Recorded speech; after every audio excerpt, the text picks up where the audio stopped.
Hi guys, let's talk about hookah culture. Hookah culture? Hookah? Hang on.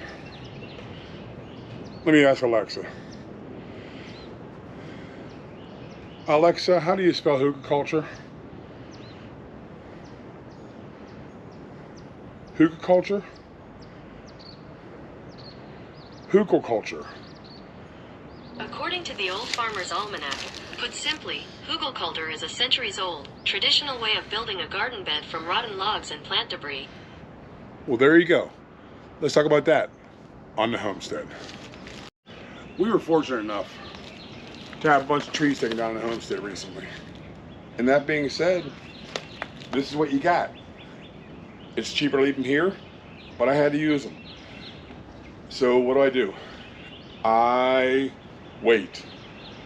I wait about a year, and then I decide, let's make garden beds. And then I understand what hookah culture was. Research, and then went to it. And it's a very simple method. Ancient method, but very simple. So what you basically have is, you have earth, then you have sticks and logs, and then you have twigs, branches, leaves, some kind of compost, mulch, and then topsoil. Topsoil, garden soil, if you will. That's the basis of hookah culture. What I basically have here is I have about 6 or 8 inches of mulch, and then on top of it, I have garden soil. Garden soil from last year, which came from buckets, and all the different ideas that I had over the past few years. Very, very environmentally friendly, and utilize the resources. There you go. It's free. We bought a silage tarp. It's just an old vinyl billboard. That's all it is. Let me swing you guys around. Okay, so it's all it is a vinyl billboard. It comes in the mail. It's heavy plastic. Should last maybe 25, 30 years. Now, I'm not a huge proponent of plastics, but if it's gonna last 25, 30 years and kill grass and weed seeds, you don't really have anything wrong with that. It's gonna be around for a while. When you're not utilizing it, you fold it up, put it in the shed, you put it in storage, and it lasts 25, 30 years. It's a win-win. This is one of the last beds we did in the fall. This is garlic in here, lined with the logs. Logs. And of course, on the outside, you gotta keep the predators away. So we got some chicken wire to keep the dogs away from it so they don't dig it up, because we like to eat the garlic when it's done, not when it's starting to grow. It's just part of the thing. Spin you around again, sorry for getting you dizzy. But that's basically the premise of it. You take logs, put them around the surface, around the edge. You fill it with sticks, debris, yard debris. Over the winter time, you got a lot of yard debris. Put that in there.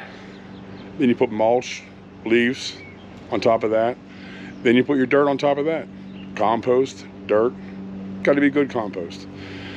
And I'm amazed at how well it grows.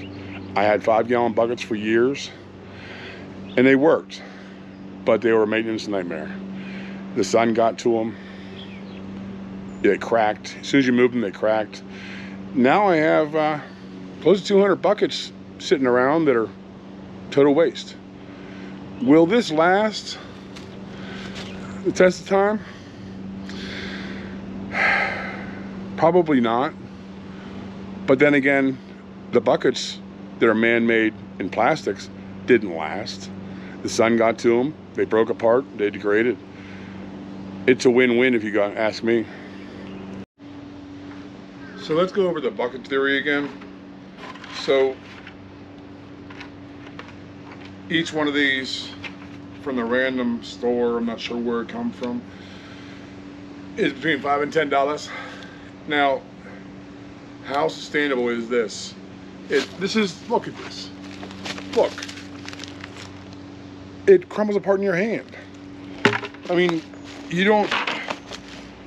when you look at the idea of sustainability, I do. When I look at the idea of sustainability, I want something that's gonna last for a period of years. How sustainable is that to the environment? Logs? Yeah. And it doesn't only happen to one. It happens to all of them too. This is all crumbling apart. Yeah, I'll clean that up. Logs don't last forever. Eventually they'll go back to the earth, and then I'll rebuild. I'll either cut down another tree and use more logs, I hope not. But they are natural, where the plastic buckets are not.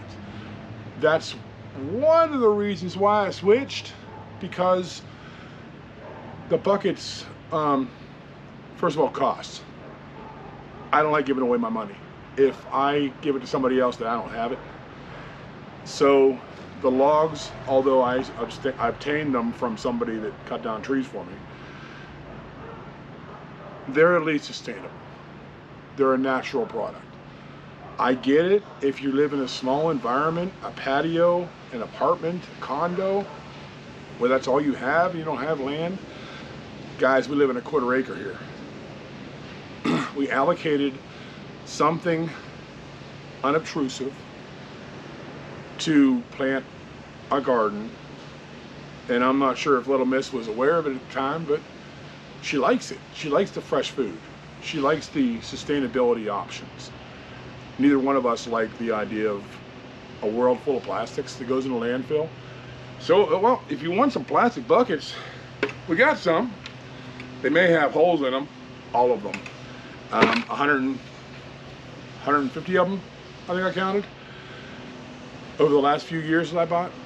So, sustainability options, yeah, that's not my, buckets are not the way to go for me.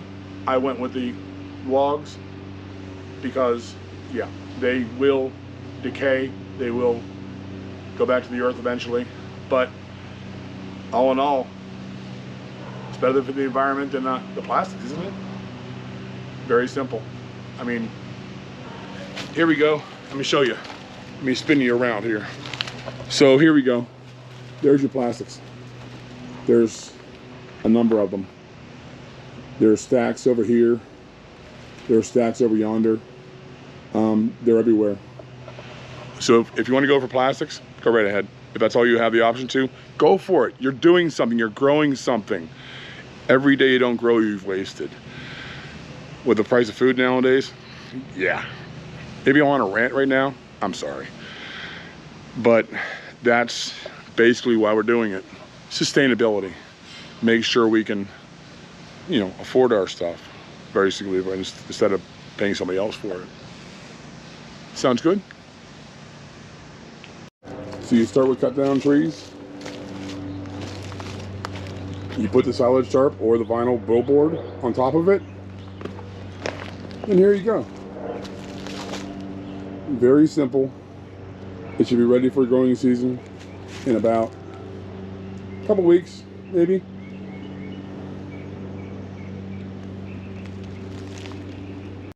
All right, let's go over that again. Hugelkultur. Ancient method of growing things. Sustainable with logs, twigs, sticks, leaves, mulch that I got for free. It's all natural. It's what I prefer, not the go-to method. It's what I prefer. If you want to go with buckets, that's fine. If that's what all you can depend on, that's all you can use, that's fine too. I just chose to go this method, this route, and it works for me. Remember, anything is plausible, even on a half-acre home or a 1/4 acre homestead. Anything. You do you. I do this.